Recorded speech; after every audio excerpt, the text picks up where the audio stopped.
ஏசாயா அதிகாரம் 23. தீருவின் பாரம்.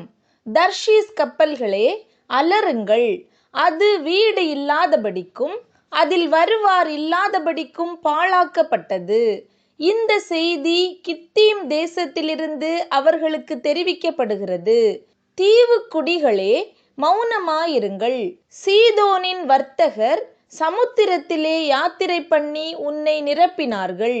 சீகோர் நதியின் மிகுந்த நீர்ப்பாய்ச்சல்களால் விளையும் பயிர் வகைகளும் ஆற்றங்கரையின் அறுப்பும் அதன் வருமானமாயிருந்தது. அது ஜாதிகளின் சந்தையாயிருந்தது. சீதோனே, வெட்கப்படு.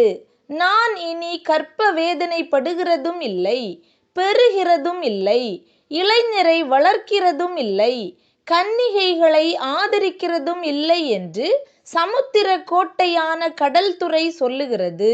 எகிப்தின் செய்தி கேட்கப்பட்டதினால் நோய் உண்டானது போல தீருவின் செய்தி கேட்கப்படுவதினாலும் நோய் உண்டாகும்.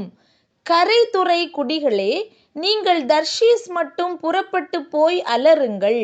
பூர்வ நாட்கள் முதல் நிலை பெற்று களி கூர்ந்திருந்த உங்கள் பட்டணம் இதுதானா? பரதேசம் போய் சஞ்சரிக்கிறதற்கு அவள் கால்களே அவளை தூரமாய் கொண்டு போம். கிரீடம் தரிப்பிக்கும் தீருவுக்கு விரோதமாக இதை யோசித்து தீர்மானித்தவர் யார்? அதன் வர்த்தகர் பிரபுக்களும் அதன் வியாபாரிகள் பூமியின் கனவான்களுமாமே.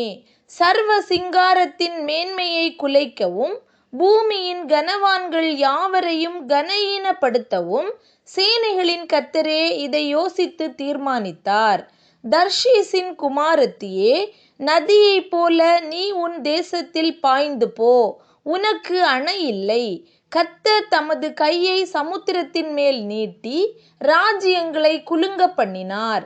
கானானின் அரண்களை அழிக்க அவர் அதற்கு விரோதமாய் கட்டளை கொடுத்து, ஒடுங்குண்ட கன்னியாகிய சீதோன் குமாரத்தியே, இனி களிகூர்ந்து கொண்டிராய். எழுந்து கித்தீமுக்கு புறப்பட்டு போ, அங்கும் உனக்கு இளைப்பாறுதல் இல்லை என்றார். கல்தேயருடைய தேசத்தை பார், அந்த ஜனம் முன்னிருந்ததில்லை.